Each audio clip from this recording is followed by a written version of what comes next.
Hey guys, Camila here.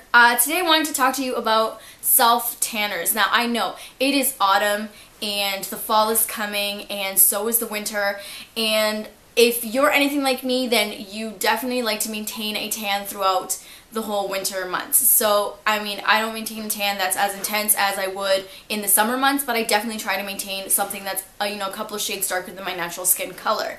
So, what I use to do that is my favorite brand of all time for self-tanners, and this is Fake Bake right over here. Now, I have tried several kinds. I've tried like the cheaper ones, the L'Oreal and things like that, and I always have a really bad experience the day after. I mean, the day of, sure, my tan looks fabulous, amazing, and everything, but the day after, I find that my skin looks diseased, and it's just absolutely terrible. So I swayed away from those ones.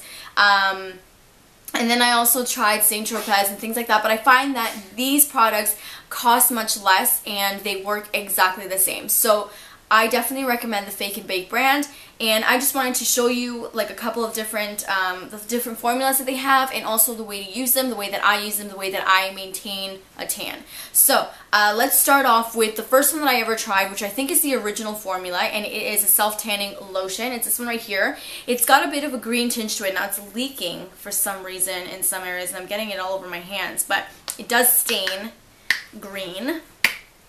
As you can see, that's what the formula looks like inside. I thought that it was expired or something like that, but I contacted the company and they told me that the formula is green, and the reason for it being green is that it stops you from turning orange. So that's what the green does. It prevents the orange from showing up. So I recommend that cream to people that are a lot more fair in skin, because that way you won't turn orange, because that's usually what happens with self-tanners, you'll turn orange. Also, I like this one for beginners as well because it's a lot easier to work with. It's got that green color guard so you can see where it's going. You have to buff it into the skin very well. So it's definitely a really good one. Yes. And also, each of them come with these gloves, and you have to use the gloves because it will stain your hands, and then you can tell that you are fake baking. So the next one, which is my favorite sort of formula, is the Extreme Dark Tanning Gel. That's this one right here. It's an intensive golden bronze.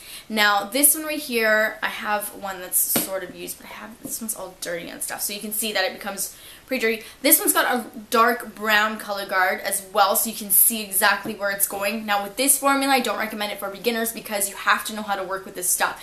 First of all, it dries very quickly, and it's just a gel, so you're not buffing this into the skin. You're kind of just taking a layer and covering your skin with it, regardless of how it looks in the end. I mean, it does look extremely streaky. Your skin looks terrible when this is on, but the end result is absolutely amazing. So I'll have a picture here. I think I'm going to start right here. And as you can see, as you saw, the color on my shoulder, which is the part I showed you, it looked really bad, but it fades, like once you wash it off, it all goes nice and just even and beautiful and golden and gorgeous, and I can't like stress enough how beautiful this is. The other one that I wasn't too much of a fan of until recently was the Fake Bake Instant Self-Tanning Spray. Now the reason I wasn't a fan of this one is because it's so messy to use. Like, you have to use this in the shower. I mean, it doesn't go directly where you want it. The mist goes everywhere, and like it just gets on the wall, it gets on the floor, it gets everywhere. But the color this gives off is absolutely gorgeous. It is like gold on your skin, and it leaves a nice shimmer and everything like that. So this is good for when you're doing in-between tans, and I think it's also good for like if you just need to do it really quickly. So like I needed to do my legs, so I just sprayed down my legs really quickly, or if I wanted to do my arms and things like that. So I would use this, and then I would take a baby wipe and just pat myself dry kind of thing, just to make sure that everything is nice and even. But I'll tell you exactly how I do mine anyways. But that is the other one. Now the thing is, I haven't found a self-tanner for my face that I actually like, because I find that my self-tanners just make my face blotchy. I have no idea if it's the reaction to the chemicals in my skin or whatever it is, but it never works out. So I did get the Too Faced Anti-Aging Self-Tanning Lotion. This one has cell renewal with apple stem cell. I have no idea.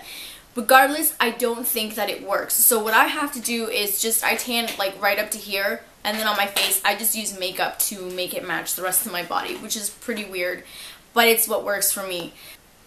So now, the procedure on how you do it and maintain it. So What I like to do is I like to do it at nighttime. So I will have my shower, shave, do whatever you gotta do, wash your hair, blah, blah, blah, blah. And then you apply this on your skin after it's been scrubbed. Now you can buy a scrub, like Fake Bake does make a scrub that you can use. I just like to use any scrub that I have inside my shower, or I'll take some sugar with some olive oil and I'll use that. And that's my scrub right there. So after you scrub your skin, you layer this on. So depending on which one you decide to do, if you decide to do this original formula, you're putting on your gloves and you're like really buffing it into the skin, making sure everything is nice and green. On the areas, on the crevices of your skin, so, the folds of your skin, you make sure that you apply it not like this, you bend it. So like if you're doing it on your elbow, you're bending your elbow and you're putting it on. Knees, same thing.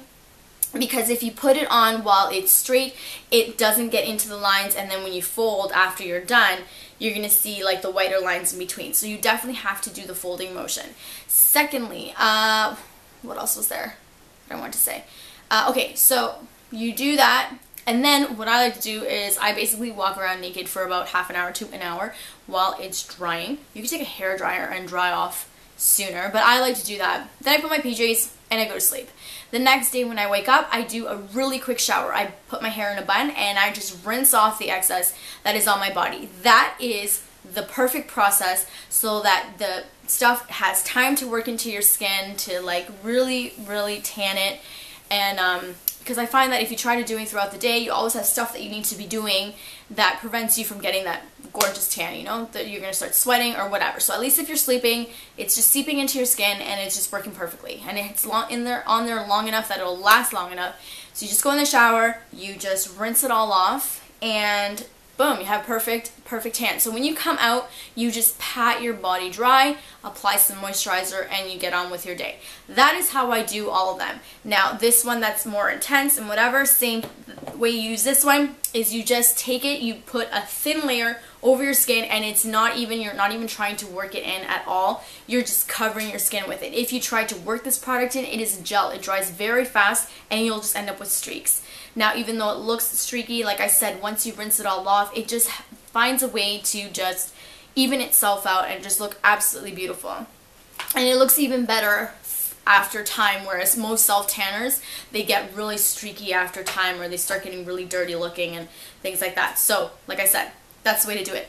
Always, always wear your gloves. Now, what I like to do is after I take my gloves off, because you can tell the areas that you don't, you can tell when you self-tan because of your hands aren't usually tan. So what I like to do is I take a makeup brush like this one I have dedicated just for tanning. And the way that I like to do it is I just take a little bit of this stuff, put it on my brush, and then I just paint it right on my fingers, paint it right on my wrists, paint it, and then I do the other side and do the same thing. And that way I get a really nice tan on my fingers as well, and it just all looks pretty super natural. So, the next way to maintain a tan is to always be moisturizing. Moisturizer is your best friend when you self-tan because it just keeps the skin nice and moist and it just doesn't peel off and all that kind of stuff. So, I do this once a week, once every week and a half kind of thing. I like to do it on Fridays so that it lasts me the whole weekend, so it's nice and fresh for the weekend, and it's still lasting a little bit throughout the week. But Fridays, Saturdays, and Sundays are the days that you go out. Those are the days you want to look very tan, very beautiful. So those are the days that Friday is the day that I do everything. Or Thursday night for the Friday. That's how it is. So I think that's my whole spiel on these products. Like I said, I absolutely love them. I hope that I answered any of your questions that you had. If you do have any more questions, please inbox me or leave me a comment down below. I will get back to you as soon as I can. I hope you liked my video. If you do like my video, please subscribe to my channel as I am just starting out. And I think that's about it. So, guys, from my vanity to yours, I'll see you guys next time. Bye!